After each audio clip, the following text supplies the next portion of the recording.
we have decided to introduce a new feature here on the Alex and Mark podcast. We're going to have Contrary Cast, and it's going to be a new feature. We're not going to do it every time, but we realize that we're probably agreeing a lot, and maybe it's driving some of you crazy. No, we're not. Yeah, I know. So what we're going to do is we're going to take turns defending views that we do not believe in. Right, Alex? Absolutely. Okay, today we're going to start with socialism, and I'm going to defend socialism. And trust me now, I'm not going to do a straw man version of socialism. I'm going to defend socialism from the ground up. I'm going to start with the basic assumptions, and I'm going to argue the case for socialism all the way through to its present manifestation. That's the rule of a contrary cast.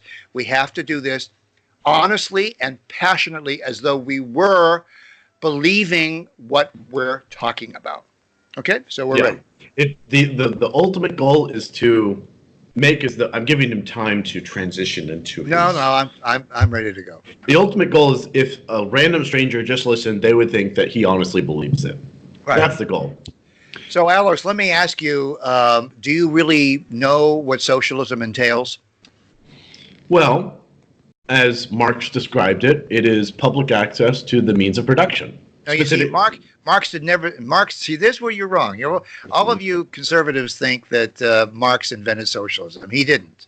Max Weber invented socialism. Socialism was really created out of the French Revolution, which really was an imitation of the American Revolution. So I don't understand why you conservatives are so against socialism, because socialism was born out of the French Revolution, not out of the Communist Revolution in Russia. All right? I thought you just argued that it was a product of the American Revolution. No, the French Revolution was a carbon copy, was an imitation. Well, no, there was a huge difference between the American and the French Revolution. One was successful, one failed. No, how do you think that why are you saying the French Revolution failed? It was a great success. They lopped off the head of all the Stay focused. They lopped off the heads of all the greedy capitalists, royalty, aristocrats that they were also corrupt. killed some of their own. They killed priests, bishops, child abusing priests and bishops were executed and chop off their head. Completely innocent people. It was known as the Reign of Terror. How about their own leader, Robespierre? They literally killed the guy who started it. Marie Antoinette's famous dictum: "Let them eat cake." There were so many that starving died. People, I do not think that men, women, and children eating cake. Marie Antoinette is not a fair representative of all the people that died. But we're talking about socialism, not the French Revolution. Get back on it. All right, we'll get back on the track. Okay, so the first thing I want to say is that socialism, as we now know it today, is democratic socialism, a la Bernie Sanders and a la Ilhan Omar and all of the people who are fighting for this in Congress right now, Elizabeth Warren, all of these people. Socialism is a really good thing. And I'll tell you why it's a good thing. Okay. Because its basic predicate is that we are all economically equal, politically and economically equal. You're not better than I am. I'm not better than you are. That's just not true. What? That's not true. What do you mean? You're better than I am? Sometimes, yes. In certain areas, definitely. Not economically and politically. Under the economically? Law.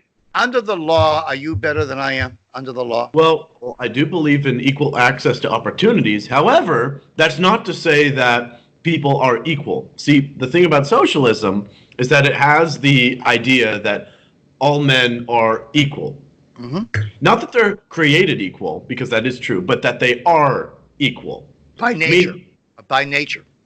Correct. By nature. We all pop out of the womb. We all pop out of the womb without any tabula rasa. We're a blank slate, and then society writes what we should do and what we should not do. Other people tell us what to do, and this is the beginning of socialism. There's some ins and outs to that. I mean, we are all created equal, but we are not equal people. Some people are just better at math than I am. Some people that has nothing to do with socialism. everything to do with No, socialism. I deny it. I deny it emphatically. I deny it emphatically. It has everything to do with socialism because socialism mandates Socialists hire the best, most competent people to build bridges, to build roads, to build hospitals, to cure cancer, to make rocket ships to go to the moon. Then why did Russia fail? Because that is exactly the You're system. talking about communism. I'm not defending communism. I will in a future contrary cast. I will defend you communism. But right now, I'm not defending communism. What's the I'm difference talking between about communism and socialism? What's the difference? The gun. Okay. The gun. The only difference I will give you this. I'm going to concede a bit of ground here, okay? Just for this podcast. So, just for this podcast, it's contrary cast. Socialism is Marxism light without the gun, okay? The difference between Albert Camus and Jean-Paul Sartre. They had a falling out. One was a communist and the other was a socialist. Okay? And they had a falling out. They were best friends. They were like you and I, very good friends, intellectual companions. And they fell out over this one issue. Jean-Paul Sartre believed it was okay to use the gun and kill people en masse. En masse. Genocide was okay. Well, my question Liquidations of whole peoples was okay. Why? Because the cause of social and economic equality demanded it. There was no other way. So you're telling me that some people were deemed less important than others. That's correct. So the more important people, I mean, for the sake of equality, but by that very nature, everyone, there is inequality. Some people have to die. Camus was of the view, another French philosopher, he was of the view, actually Algerian, he was of the view that it is not okay to kill people because they disagree with what you believe socially and economically. Okay, and we see now that there is a difference between Marxism and Marxist communism and democratic socialism. Take Bernie Sanders, for instance. Bernie Sanders is really a good man who really wants the best for the most. No, he doesn't. Best for the most. Yes, he does. He's a freaking millionaire. He makes millions of dollars with his book deals. He has multiple houses. Are you going to tell me that somebody who's working for the goals that he's achieving is not entitled to have the resources and the means to actually project his megaphone? He needs a big megaphone. So he needs 3 houses for his megaphone? Yes. He needs 3 houses. To have the megaphone in front of 3 houses. Exactly. Okay. Exactly. Okay. So much for equality and all that. Okay. No. Equality of opportunity is all that Bernie Sanders is asking of people. To level the playing field. But he's asking to take away the opportunity of other people. To give it to not necessarily whoever deserves it, because deserve is an arbitrary sort of term, but because he's democratic, we vote on it. The definition of democracy is 2 wolves and a lamb deciding on what to have for lunch. I love that expression. I love that. No, you don't. You're a socialist. You hate it. And touche for you for resurrecting that old chestnut. I love that one. Get back in character. Yeah. But the thing is that all the socialists, the democratic socialists, and by the way, the Scandinavian countries have proved that democratic socialism does work.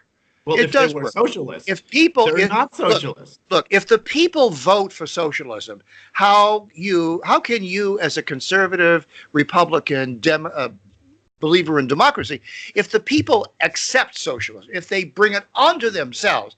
Who are you to stand in their way? Who are you and Donald Trump and all these other conservatives to stand in the way of the vox populi, the ballot box? These people voted socialism and they got socialism. Okay, now, Drew, I know what you're gonna say. You're gonna throw Venezuela in my face. I can see it in your eyes. No, actually, I wasn't going to talk about Venezuela. I was going to point out the simple fact. First of all, I'm not a big believer in democracy. I do believe that the people need a check on themselves. Oh.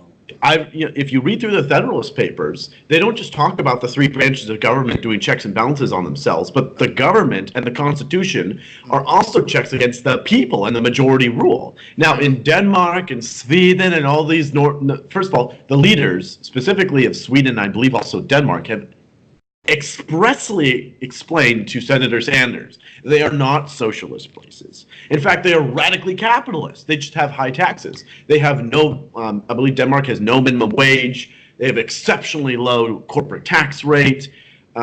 Lots and lots of very they don't have an exceptionally low tax rate. You're in talking one of them. one of them.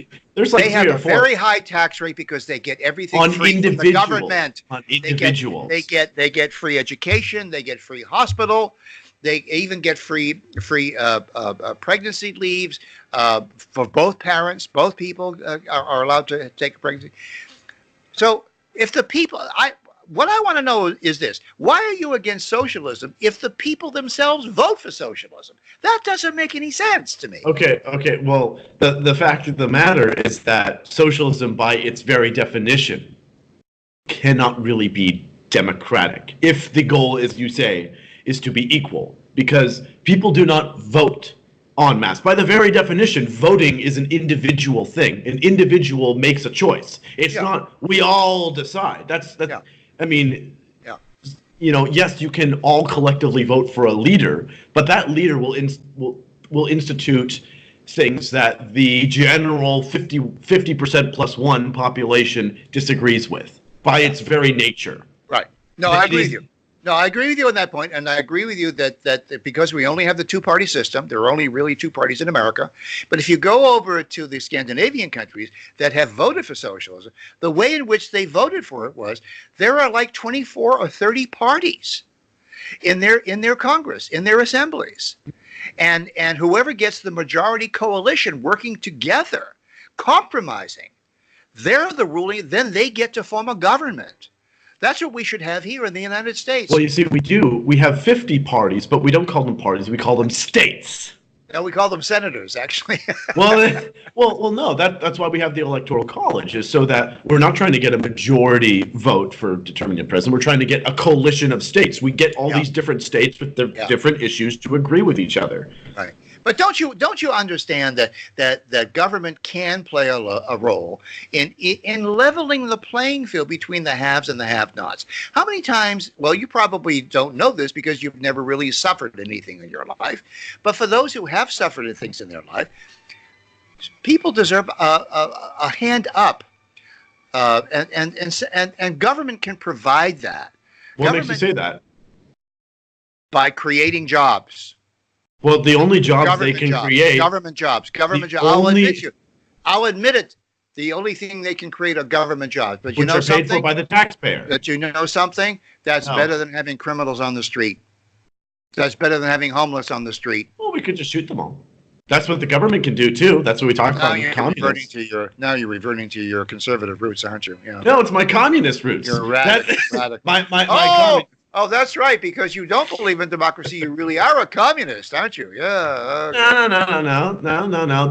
I'm just taking communism to its logical conclusion. Right. But are you effectively saying that the only people that deserve these government jobs are worthless people? Is that what you're saying? No, I didn't say worthless people. I'm saying people who have been overlooked, who have been marginalized, who have been discriminated against, people who haven't had an opportunity to show their best skills and abilities as a person, and they deserve that. And why is the government? Why is the government? What makes you think that the government can do that rather than that individual? They care about people. They care about people's feelings, and they care about people's feelings, not just their intellect, and not just their logic, and not just their evidence. They care about 50 plus 1% feelings. They do not care about the individual's feelings. If they do care about feelings, they only care about the majority's feelings, or whoever their constituents which vote them in. You're talking communism now. You're not talking socialism. No. Sorry. Look at Great Britain. As Marx said, and I believe Lenin also said, the goal of socialism is communism. All right, we're going to have to delay. It's 15 minutes. Okay. You made a good effort to defend the view of anti-socialism. I think I did a better view. Okay. And I'll leave it to the people in Japan. What do you think in Japan? We're going to and also Germany and UK. I want all of. Why are you listing all these socialist countries? They will disagree with you. That not all of them are socialists, by the way. Anyway, thank you for that debate. Thank you for trying. Take care. Advocate opposing views, friends. Absolutely. Take care.